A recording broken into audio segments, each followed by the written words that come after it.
The glass in Olivia Reed's penthouse shattered as the FBI stormed in, their warrant naming the platinum-selling pop star herself for a decade-long scheme of tax fraud and embezzlement that had built her $22 million fortune on the backs of exploited charities and investors. What Olivia couldn't comprehend as she watched her world crumble wasn't just that she'd been caught, but that Julian, her supposedly loyal financial advisor of 8 years, had been the whistleblower meticulously documenting her crimes while secretly diverting her ill-gotten millions to the very people she'd stolen from. Could Julian's daring Robin Hood scheme expose the true face behind Olivia's carefully crafted public image? And why did he wait so long to bring her empire of lies crashing down? If this story touched your heart, please like and subscribe to our channel, and share in the comments if you've ever witnessed someone finally facing justice for their hidden wrongdoings. Olivia's buttons clicked against Italian marble as agents guided her through her own home like a stranger. The handcuffs bit into her wrists, cold and alien against skin accustomed only to diamonds. "This is absurd," she hissed, mascara streaking her porcelain complexion. "Do you have any idea who I am?" The lead agent, a stone-faced woman with tired eyes, didn't flinch. Olivia read, "You're under arrest for fraud, tax evasion, embezzlement, and theft of intellectual property." Olivia's gaze darted frantically around the room, searching for Julian Harrach, her fixer, but he was nowhere. Outside, paparazzi flashbulbs exploded like lightning as America's sweetheart was escorted into an unmarked car 15 years earlier. Olivia had been just another desperate waitress with dreams bigger than her tips, singing in dive bars for free drinks. Her angelic voice and calculated innocence had caught a producer's attention. One hit song followed another, and Olivia constructed her public persona with surgical precision, the humble girl who remembered her roots, the generous philanthropist who established foundations for children and artists. The public adored her carefully curated authenticity. They didn't see the cold ambition beneath. The numbers and offshore accounts growing with each charity gala, each tearful acceptance speech. In the holding cell, Olivia paced like a caged panther, mind racing. Someone had betrayed her. Someone with access to everything. "I want my lawyer," she demanded to the officer, "and find Julian Winters now." But Julian wasn't answering his phone, and in her gut, Olivia already knew why. Her manicured nails dug into her palms until they left crescent moons of blood.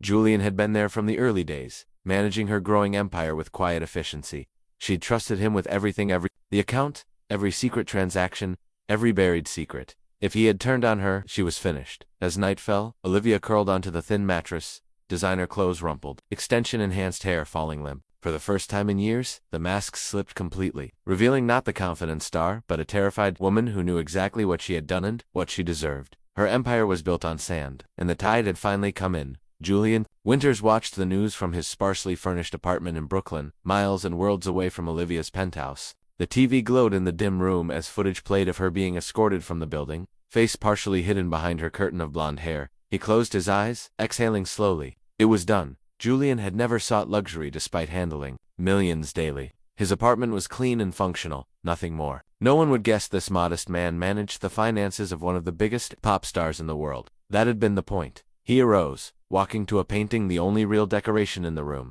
Behind it was a wall safe, which he opened with practiced movements. Inside lay 5 years of meticulous documentation, bank statements, transfers, shell company records, forged charity allocations, and stolen intellectual property claims. Copies of everything were already with the FBI, but he'd kept his own records.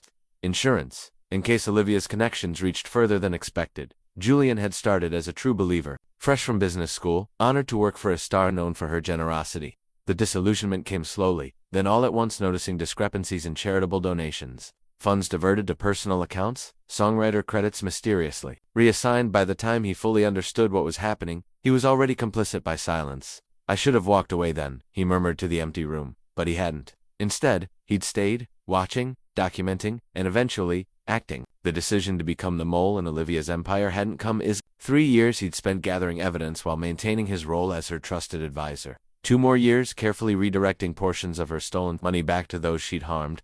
Julian checked his secure phone, the one Olivia didn't know about. Messages from his FBI contact confirmed the arrest had gone as planned. Additional messages showed successful transfers to 3 more victims of Olivia's schemes. He should have felt triumphant. Instead, he felt hollow. 8 years of his life dedicated to someone else's corruption and its remedy.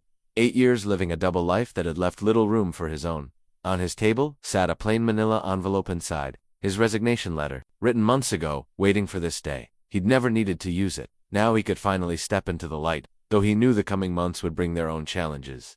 Julian poured himself a rare glass of whiskey and raised it to the television, where Olivia's face had been replaced by a commentator speculating wildly about her crimes. "The truth comes out," he said softly. "Always."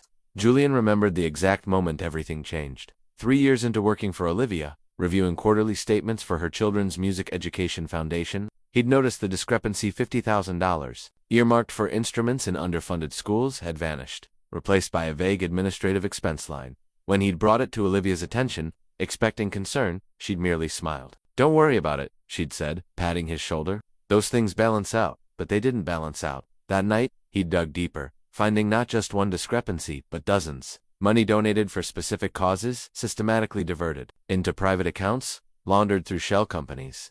Emerging as Olivia's legitimate income, the Reed Foundation for Young Artists, a tax haven that funded her vacation homes, the annual charity gala for children's hospitals.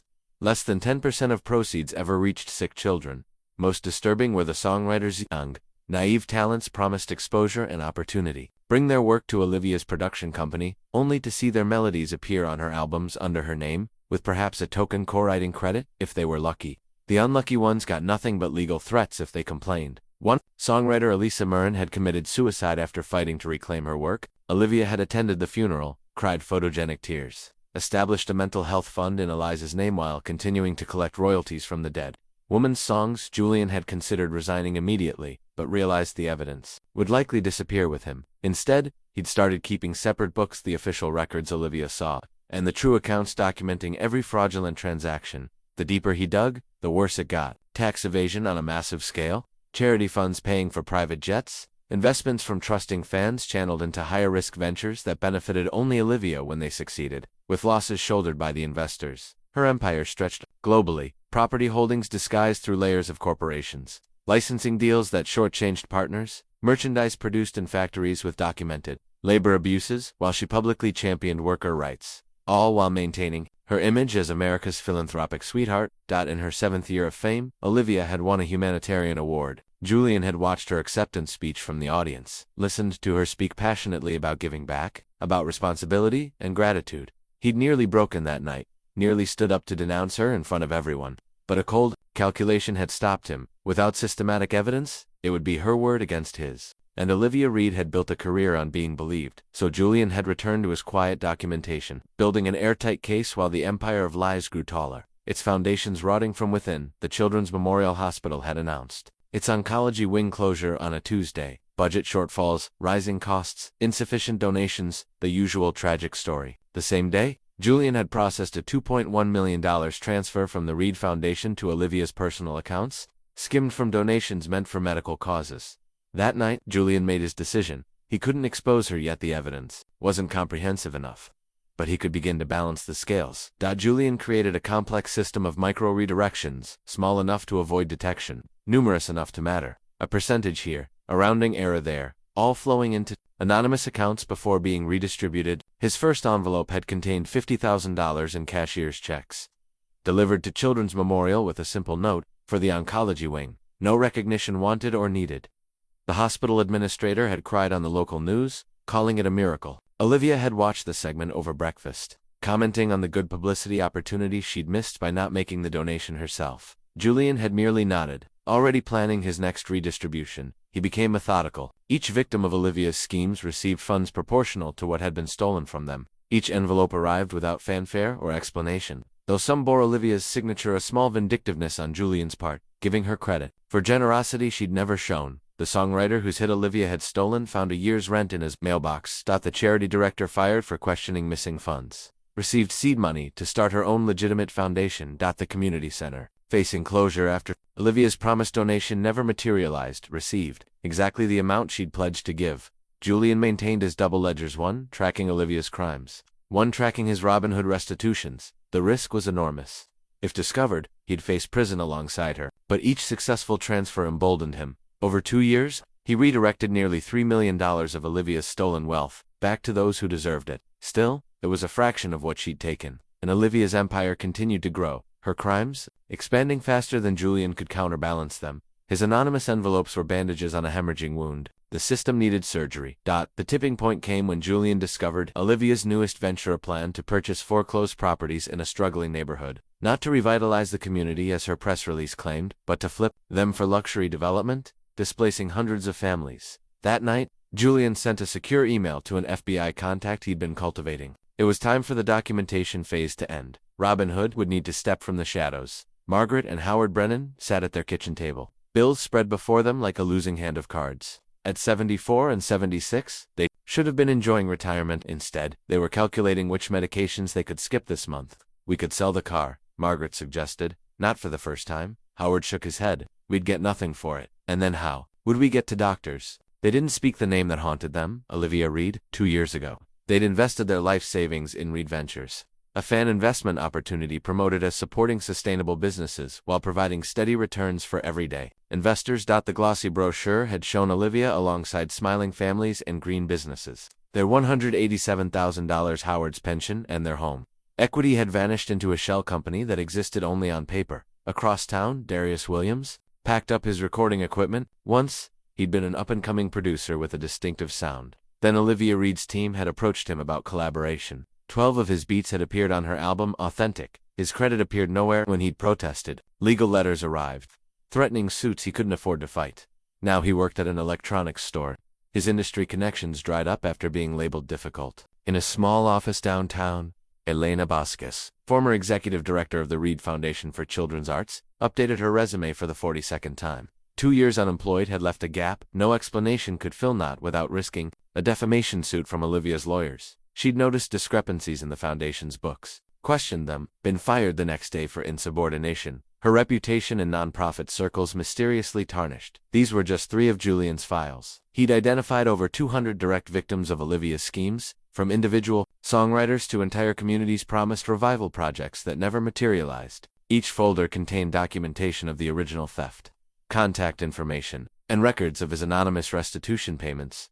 The Brennans had received 3 envelopes containing a total of $45,000, not their full loss, but enough to keep their home and medications. Darius had found a package containing high-end production equipment and a cashier's check for $30,000. Alina had received job referrals from mysterious sources and $25,000 to cover her period of unemployment. Julian kept meticulous records of each case, each payment. The money was always delivered in ways that couldn't be traced back to him. Cash, anonymous transfers, donations made through layered accounts. It wasn't justice, but it was something, a counterbalance to the harm Olivia had caused while he gathered evidence for real accountability. Each victim represented a facet of Olivia's fraudulent empire: financial scams, intellectual theft, charity fraud, tax evasion, contractual manipulation. Together, they formed a devastating picture of systematic exploitation hidden behind a carefully maintained public image. Julian knew his anonymous payments were insufficient. The Brennans still struggled. Darius's career remained derailed. Elena still faced closed doors.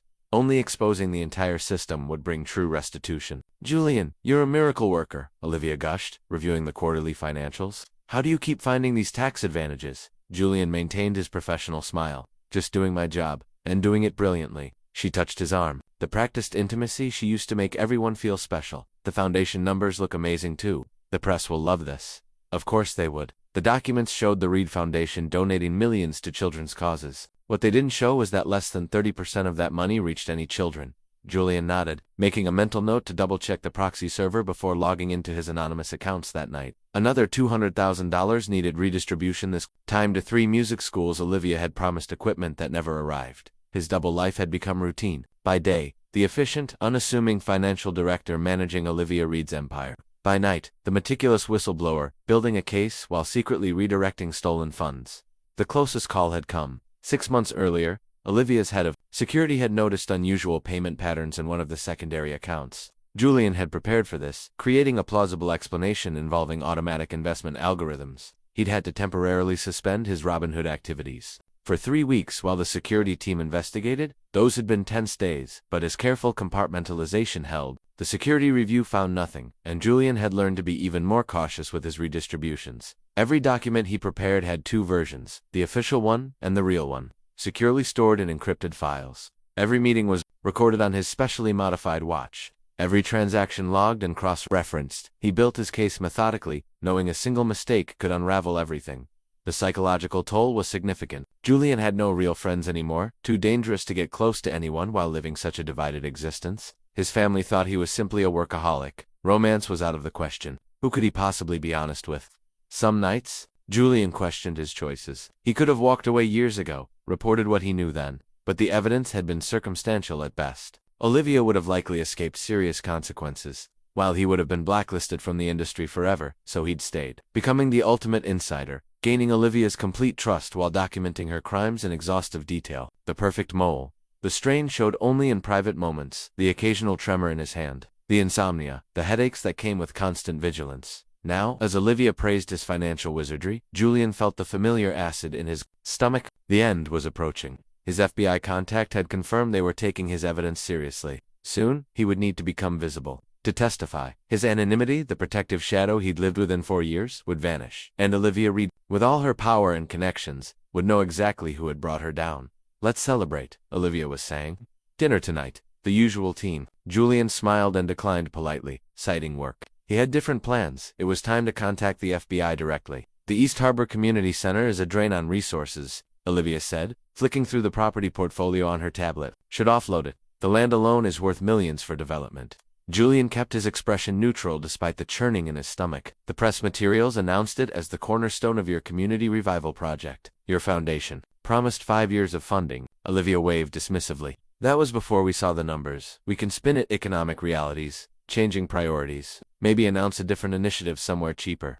The East Harbor Center served over 400 children in one of the city's poorest neighborhoods. After-school programs, meals, medical clinics, arts educational operating on the funding Olivia had publicly committed to, which Julian now realized she intended to withdraw. "The families depend on it," he said carefully. Olivia glanced up, a flash of irritation crossing her perfect features. "Since when do you care about the PR angle? Just make the numbers work. We'll donate some computers to a school to offset the optics." Julian nodded, gathering his papers. "I'll prepare the options." Later, alone in his apartment, he pulled up the East Harbor file. The center had been struggling before Olivia's foundation stepped in, its building in disrepair, its programs underfunded. Her highly publicized commitment had seemed like salvation. Staff had been hired, programs expanded, renovations begun. If she pulled out now, not only would the center close, but dozens of employees would lose jobs, hundreds of children would lose their safe space, and the neighborhood would lose its anchor. It was the final straw. Julian had told himself his evidence gathering needed to be exhaustive, that his case needed to be airtight before he moved against someone with Olivia's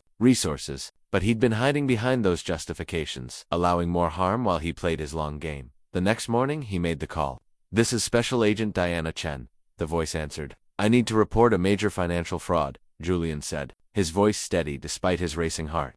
"Involving Olivia Reed." 2 days later, he sat across from Agent Chen in a nondescript coffee shop 20 miles from Olivia's penthouse. He brought a sample of his evidence enough to establish credibility without revealing everything. "This is extensive," Chen said. "Reviewing the documents, it's about 10% of what I have," Julian replied. 5 years of systematic fraud, tax evasion, embezzlement, and intellectual property theft. "I can prove all of it." "Why now?" Chen asked, studying him. "You've obviously been gathering this for years." Julian told her about East Harbor, about the children who would lose their refuge if he waited any longer. "She's planning to announce the withdrawal next week. I can't delay any more." "You understand you'll need to testify," Chen said. "Your anonymity ends when we move, and if you've been redirecting funds yourself, even with good intentions—" "I know the legal implications," Julian interrupted. "I've accepted them." That afternoon, he returned to Olivia's offices for what he knew would be one of the last times. She was in the studio, recording. Her empire hummed around her, staff rushing to fulfill her every whim, oblivious to the rot at its core. Julian gathered the final documents he needed, copied the last files, and left his resignation letter in an envelope on his desk. It was done. "This is unprecedented," Agent Chen said, surveying the evidence Julian had assembled in the secure FBI conference room. 5 years of financial records filled the table and covered the walls. Bank statements, transfer authorizations, foundation allocations, tax filings, and correspondence, all meticulously organized and cross-referenced. Multiple laptops displayed additional digital evidence. "I maintained parallel books for everything," Julian explained. "Every transaction has documentation showing where the money actually went versus where it was reported to go." He guided Chen and her team through the material, section by section. The charity fraud was the most extensive. Millions donated for specific causes systematically diverted to Olivia's personal accounts through a labyrinth of shell companies and fake vendors. "Here's the children's hospital wing that never got built." Julian pointed to one file. $3 million in donations, less than $200,000 actually delivered. The rest went here, here, and here. He traced the money's path through offshore accounts. before it returned as investment income to Olivia. The intellectual property theft was equally damning. Original song submissions, compared side by side with Olivia's released tracks, showing unmistakable plagiarism. Emails documented her explicit instructions to appropriate others' work.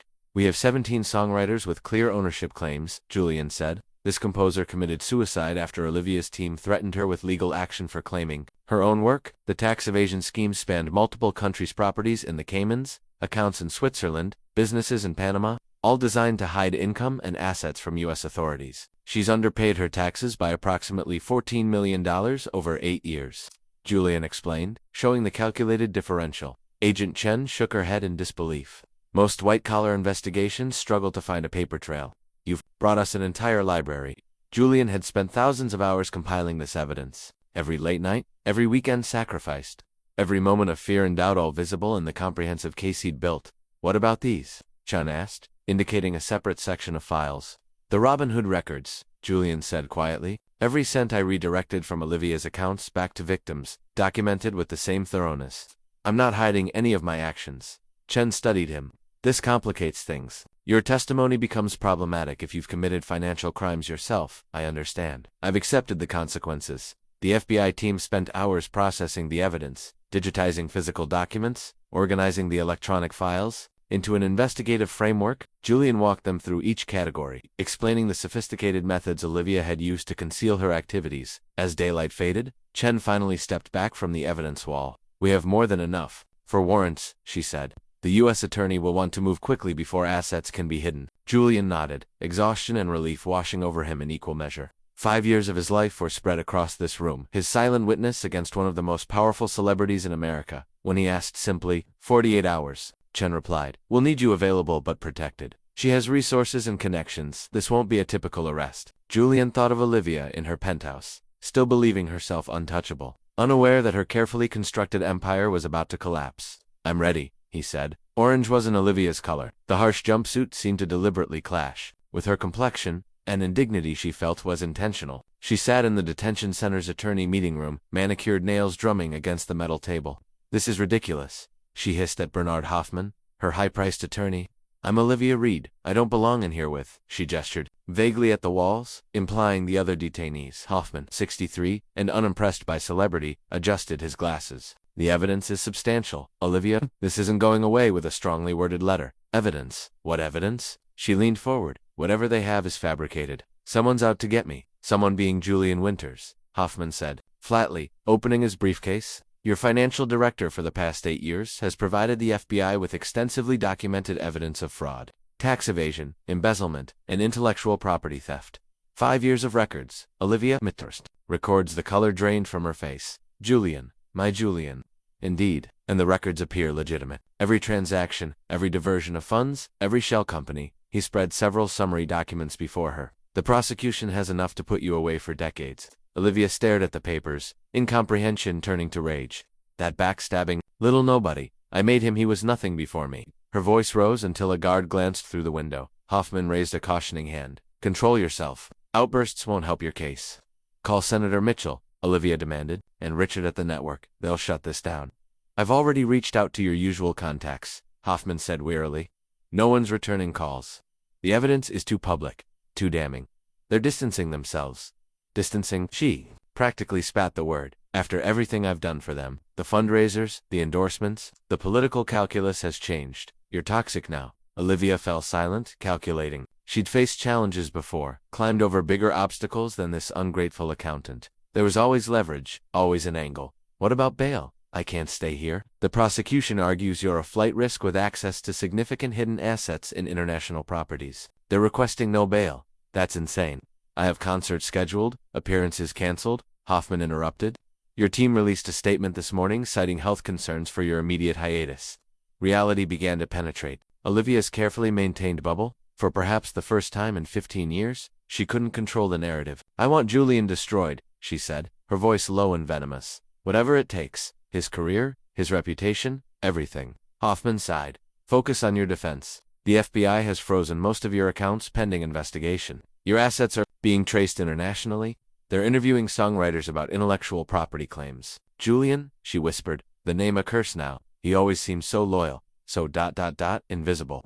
The quiet ones often observe the most, Hoffman noted, gathering his papers. I'll petition for bail, but prepare yourself for disappointment. The judge will see the case tomorrow. After Hoffman left, Olivia sat alone in the interview room, the facade of confidence crumbling. Her empire, her carefully constructed life, was collapsing all because of the mousy accountant. She'd barely noticed, despite his years of service. She would make him pay somehow, someday. But for now, Olivia Reed, America's sweetheart, returned to a cell that didn't care about her Grammy Awards. Fallen angel, Olivia Reed arrested for massive fraud. The headlines screamed across every platform, accompanied by the now iconic image of Olivia being escorted from her penthouse, handcuffed and disheveled. Within hours, the story had exploded, dominating news cycles and social media. We're seeing unprecedented engagement, said Tina Parg, social media director for Entertainment Daily. The public is absolutely riveted by this fall from grace. Fans gathered outside the courthouse. Their reactions split.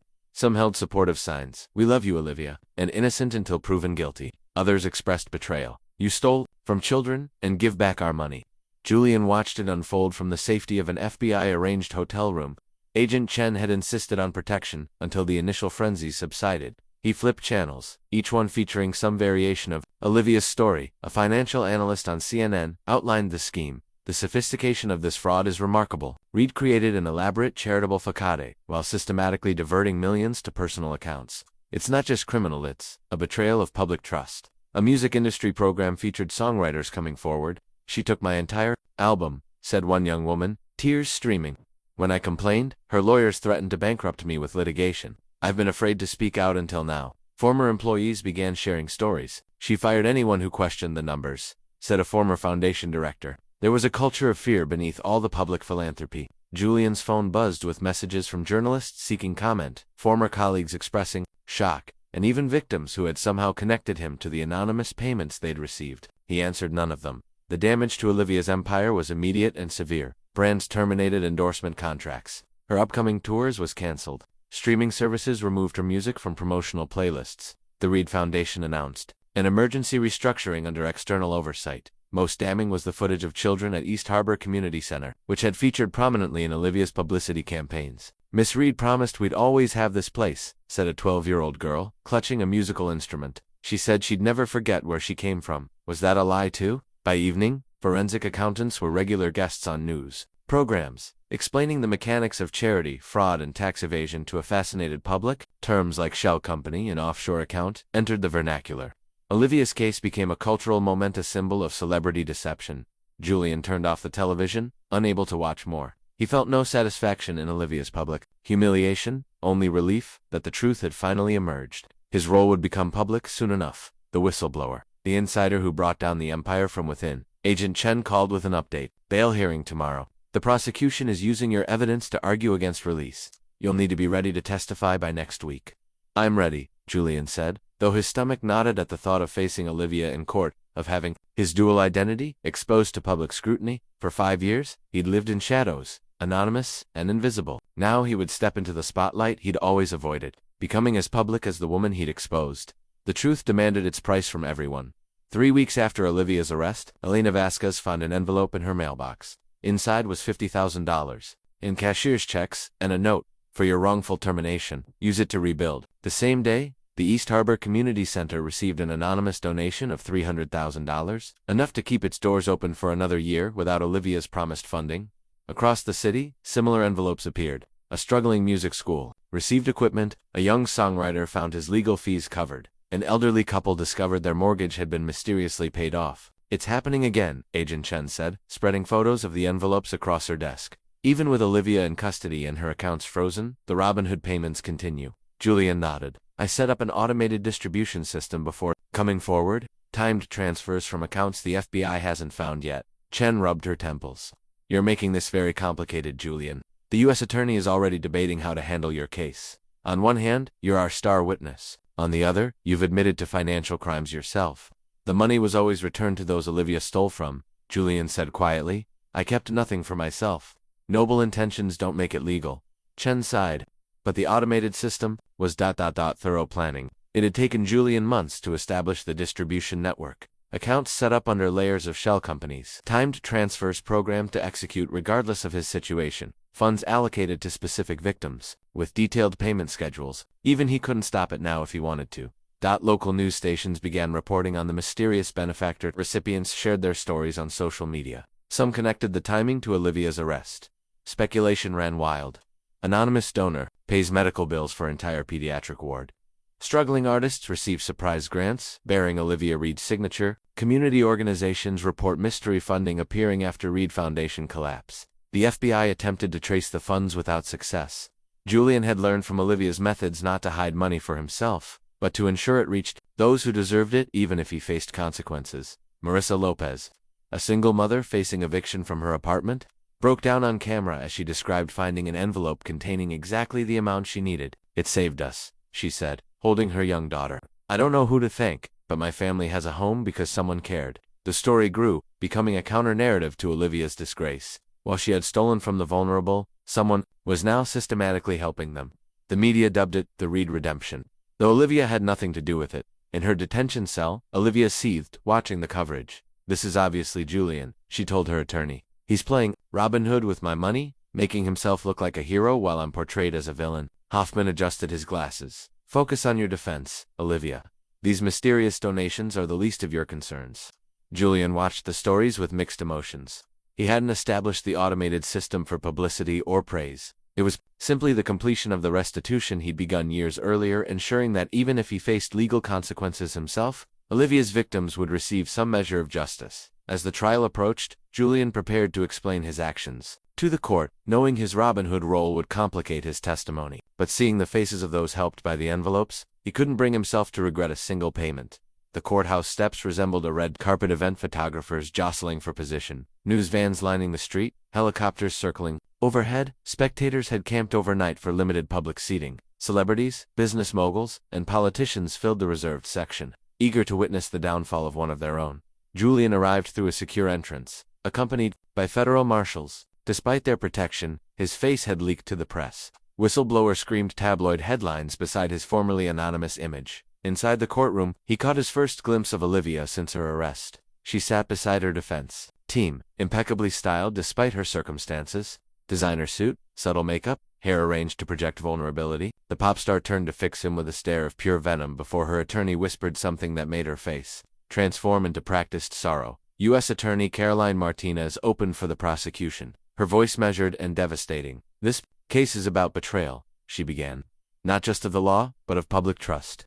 Olivia Reed created a persona of generosity while systematically stealing from the very causes she claimed to champion. Children without music education, families without healthcare, artists without resources, all exploited to enhance Ms. Reed's wealth and reputation." Martinez outlined the charges, 27 counts including wire fraud, tax evasion, money laundering, embezzlement from charitable organizations, and intellectual property theft. If convicted on all counts, Olivia faced up to 30 years in prison. The prosecution's evidence wall rivaled Julian's original collection financial records. Emails, witness statements, all meticulously organized to demonstrate the breadth of Olivia's deception. Bernard Hoffman opened for the defense with equal confidence. "This case is indeed about betrayal," he countered, "but not by my client." Olivia Reed trusted Julian Winters with her financial affairs for 8 years. During that time, he had complete access to her accounts, her foundation, her business operations. If fraud occurred and we dispute the government's characterization, Mr. Winters was uniquely positioned to commit it. His strategy became immediately clear: blame Julian for everything. Paint Olivia as the victim of an obsessed employee who had systematically framed her while stealing millions himself. "Mr. Winters has already admitted to illegally transferring funds from Ms. Reed's accounts," Hoffman continued. "The prosecution's star witness is, by his own confession, a criminal. His so-called evidence is nothing more than an elaborate frame-up constructed over years by a disgruntled employee bitter about his station in life." Julian had expected this defense but still felt the sting of the accusations. The jury would see him not as a whistleblower, but as a confessed financial manipulator with questionable motives. Agent Chen touched his arm reassuringly. "Stay focused.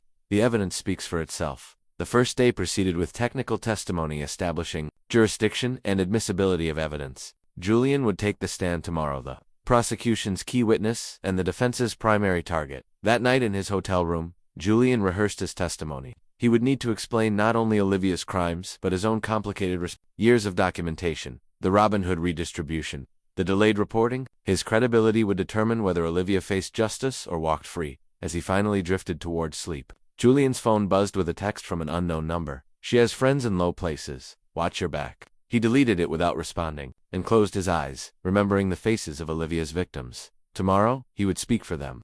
Do you swear to tell the truth, the whole truth, and nothing but the truth? Julian's "I do" echoed in the silent courtroom, all eyes fixed on the unassuming man whose evidence had brought down a cultural icon. U.S. Attorney Martinez established his credentials and employment history methodically before addressing the core question. Mr. Winters, when did you first become aware of financial irregularities in Ms. Reed's accounts? 3 years into my employment, Julian replied, his voice steady, despite his racing heart. I discovered $50,000 earmarked for music education had been diverted to Ms. Reed's personal expenses. And what actions did you take? I brought it to Ms. Reed's attention. She dismissed it as an administrative matter that would balance out. That prompted me to investigate further, revealing systematic fraud across all her financial operations. Julian detailed the elaborate schemes: charity donations flowing to offshore accounts, tax documents manipulated to hide millions, songwriters, work appropriated without compensation. With each example, he referenced specific exhibits, directing the jury to the corresponding evidence. Why didn't you report these discoveries immediately? Martinez asked, addressing the defense's likely attack. Initially, I lacked comprehensive proof. Ms. Reed's resources and connections meant accusations without ironclad evidence would likely be dismissed and could expose victims to retaliation. I remained to document the full extent of her operations and protect those she had harmed. Let's address the redistributions, Martinez continued. You've acknowledged transferring funds from Ms. Reed's accounts to various individuals and organizations. Please explain. Julian nodded, facing the jury directly. I identified the specific victims of Ms. Reed's schemes and redirected portions of the stolen money back to them anonymously, to protect them from potential retaliation. I kept detailed records of every transaction, which I've provided to the government. Did you personally benefit from these transactions? No, I lived on my salary alone. Every cent I redirected went to verified victims of Ms. Reed's fraud. During cross-examination, Bernard Hoffman approached with performative incredulity. Mr. Winters, you expect this court to believe you spent 5 years conducting a personal investigation rather than reporting your concerns to authorities? I reported when I had sufficient evidence to ensure justice would be served. Convenient timing, Hoffman scoffed. After helping yourself to millions from my clients' accounts, I didn't help myself to anything, Julian replied calmly. The redistributions were restitution to specific victims, documented to the penny. You were the only person with comprehensive access to Ms. Reed's finances, the perfect position to embezzle funds while framing her. Julian met Olivia's gaze for the first time. Ms. Reed personally approved every significant transaction. Her signatures and instructions are on the documents and evidence. Hoffman tried another angle. Were you not obsessed with Ms. Reed, resentful of her success while you remained in her shadow? No, I was disturbed by the disconnect between her public image of philanthropy and the reality of her systematic exploitation. Yet you continued working for someone you claimed to have found morally reprehensible. I continued documenting her crimes and mitigating harm to her victims until I could ensure real accountability. Throughout the grueling 6-hour testimony, Julian remained composed, referring repeatedly to specific evidence rather than emotions or opinions. His matter-of-fact delivery contrasted sharply with Olivia's calculated performance of betrayed innocence. When he finally stepped down, exhausted but unburdened, Julian felt a weight lifting the secrets he'd carried. Alone for years now, fully in the light. The prosecution's next witness was already being sworn in. Elena Basquiat, the foundation director fired for questioning missing funds, ready to corroborate his testimony with her own experience of Olivia's retribution. Olivia took the stand on the trial's 8th day. The moment her team had carefully orchestrated, her entrance was a performance-conservative navy suit suggesting seriousness. Subtle makeup highlighting vulnerability, hairstyled to frame her face appealingly for cameras, she moved with practiced grace, projecting wounded dignity. Ms. Reed, Hoffman began gently, did you knowingly participate in any financial fraud or tax evasion scheme? Absolutely not, Olivia answered, her voice catching emotionally. I trusted Julian completely with my finances. I focused on my music and charity work while he handled the business details. Did you authorize him to divert charitable donations? 2 personal accounts? Never. She appeared genuinely distressed. The thought of stealing from children's charities is abhorrent to me. My foundation was my way of giving back. For 2 hours, Hoffman guided her through a narrative of betrayal. The dedicated artist, blindsided by a manipulative employee who had systematically framed her while stealing millions. She answered each question with seemingly heartfelt emotion, dabbing occasional tears. The consummate performer. Then U.S. Attorney Martinez began her Ms. Reed, you testified that Mr. Winters handled all financial matters without your knowledge or approval, correct? Yes, I trusted him completely. Martinez approached with a document. This is the operating agreement for your primary offshore account in the Cayman Islands. Is this your signature on page 3? Olivia glanced at it. It appears to be. but I sign many documents. This agreement requires your physical presence and government ID to establish the account. Are you testifying under oath that you were unaware of this account containing over $8 million? Olivia shifted uncomfortably. Julian explained it as a necessary business structure. Martinez produced another document. This email from you to Mr. Winters specifically directs him to, quote, move the charity gala proceeds through the usual channels before they hit my account. What did you mean by usual channels? I don't recall. I assume it was standard financial procedure. Standard procedure would be directing charitable donations to the intended recipients. Martinez displayed another email. Here you instruct Mr. Winters to make sure that songwriter doesn't get credited for more than 5%. Were you not directly involved in intellectual property decisions? With each document, Olivia's composure fractured, her answers became contradictory, her emotional displays increasingly transparent. When confronted with her own handwritten notes about keeping the foundation numbers vague, she claimed not to remember writing them. Despite forensic verification, the killing blow came when Martinez played audio from Julian's watch recording Olivia, explicitly directing him to bury donation money in shell companies before transferring it to her personal accounts. That's been edited, Olivia protested, but her performance had lost its conviction. By day's end, several jurors were openly skeptical, exchanging glances during her more obvious deflections. Her carefully crafted persona had crumbled under factual pressure. Outside the courthouse, media coverage shifted.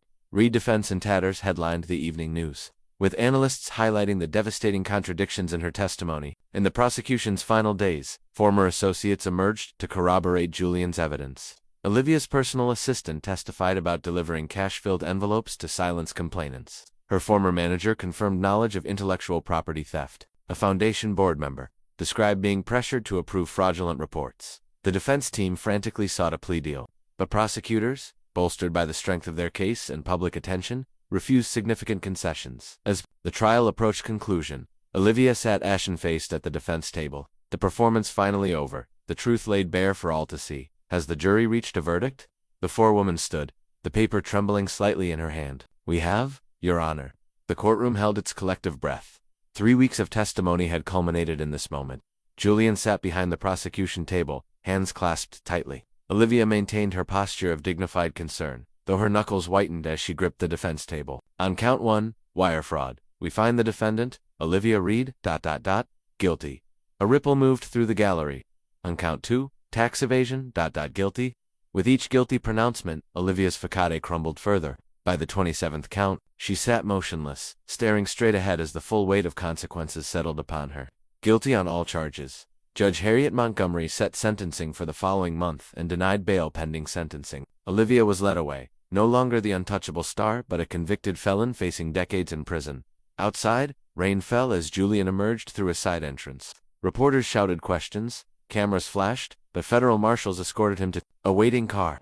Through the window, he glimpsed the crowd on the courthouse steps, not just media, but victims holding signs. Thank you for the truth and justice prevails. 1 month later, Julian returned for sentencing. U.S. Attorney Martinez had negotiated immunity for his testimony, but his Robin Hood activities remained legally problematic. The judge had discretion to charge him separately, despite the prosecution's recommendation against it. Olivia entered first. Thinner now, her designer clothes replaced by a conservative suit that couldn't disguise her diminished aura. She avoided looking at Julian. Judge Montgomery addressed the court with measured gravity. The crimes committed by Ms. Reed represent an extraordinary breach of trust, not just legal obligations, but the trust of fans, charitable donors, and the public who believed in her philanthropic image. She outlined the factors considered: the systematic nature of the fraud, the targeting of vulnerable victims, the elaborate steps to conceal criminal activity, and the absence of genuine remorse. Olivia Reed, I hereby sentence you to 18 years in federal prison, followed by 5 years of supervised release. You are ordered to pay restitution of $22 million to the victims identified in these proceedings, and forfeit all assets derived from criminal activity. Olivia swayed slightly but remained silent as the judge continued. Regarding Julian Winters, the court recognizes the complexity of your role in these events. While your methods of redress operated outside legal channels, your actions ultimately served justice and protected victims from further harm. Julian held his breath. This court declines to pursue charges related to the redistribution activities, provided all remaining funds are properly channeled through court-approved restitution processes. Mr. Winters, your cooperation has been noted. Relief washed over him, not absolution, but understanding. As Olivia was led away, she finally looked directly at Julian, not with hatred but with something more complex: recognition. For a moment, the masks both had worn for years fell completely. leaving just two people who had traveled a long, twisted path to this moment of reckoning. Outside, rain had given way to tentative sunshine. Julian declined comment to the waiting press, slipping away as the media focused on the details of Olivia's sentence. His testimony had ensured justice. But now he wanted only anonymity, again the comfort of being unseen after so long in the shadows, and then, briefly, the glaring spotlight. In his hotel room, he watched the news coverage with mixed emotions. Vindication tempered by the somber reality that, exposing the truth, had destroyed lives alongside the necessity of that destruction. His phone buzzed with a message from Agent Chen. Justice served? You did the right thing. Had he? Julian wasn't certain there had been a perfect path, only the choice to stop being complicit, whatever the cost. 6 months after the verdict, Julian stood outside the East Harbor Community Center, watching children stream inside for after-school programs. The building bore a new sign, Harbor Haven Youth Center, reborn without Olivia's tainted name attached. Mr. Winters. A woman approached, hand extended. I'm Diane Mercer, the new executive director. Thank you for coming. Julian followed her inside, where transformation was evident.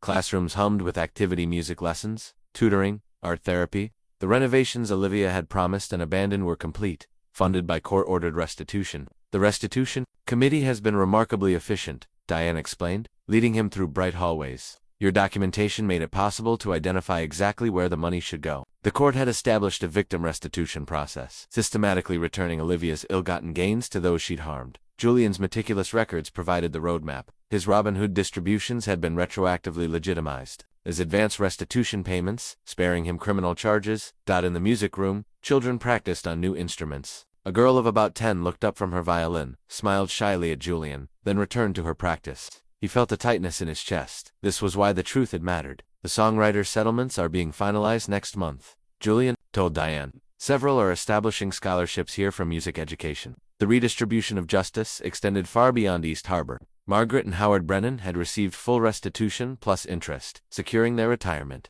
Darius Williams had regained rights to his stolen compositions. Alina Vasquez now ran a legitimate arts foundation built from recovered funds. The Reed Foundation had been dissolved, its assets transferred to a court-supervised trust that fulfilled the original promises to beneficiaries. Olivia's empire had been dismantled, its components redistributed to repair the damage she'd caused. Julian had spent months assisting federal investigators in tracing hidden accounts and assets. His financial expertise, once used to document Olivia's crimes, now helped unravel her complex web of holdings. Each discovery increased the restitution pool for victims. What will you do now? Diane asked as they completed the tour. It was a question Julian had pondered extensively. Job offers had come from law enforcement agencies, financial watchdog organizations, even private firms impressed by his forensic skills. He'd declined them all, seeking something that felt right after years of compromise. I'm establishing a nonprofit, he explained, helping artists and small charities understand financial management, avoid exploitation, using what I learned the hard way. His whistleblower reward, which he'd initially refused, but ultimately accepted at Agent Chen's seed funding. The organization would offer free services to those who couldn't afford financial protection, creating transparency where Olivia had cultivated confusion. Outside the center, children played basketball in the small court Olivia had used in promotional materials but never actually funded. Now it existed in reality rather than just photo opportunities. They're resilient, Diane observed, watching the children. After everything, they still find joy. Julian nodded, thinking of all who had been harmed, some beyond complete repair. Elisa Murrin couldn't be brought back. Careers derailed couldn't regain lost years. Trust betrayed left lasting scars. But here, children played, music filled classrooms. Resources reached those who needed them. The system, however imperfectly, was attempting to restore balance. As Julian left Harbor Haven, he passed a mural the children had painted on the exterior wall, a colorful depiction of their community. Boats in a harbor sailing through storms, toward sunshine. At the bottom, simple words, truth lights the way. He smiled faintly, stepping into the afternoon sun, carrying less weight than he had in years.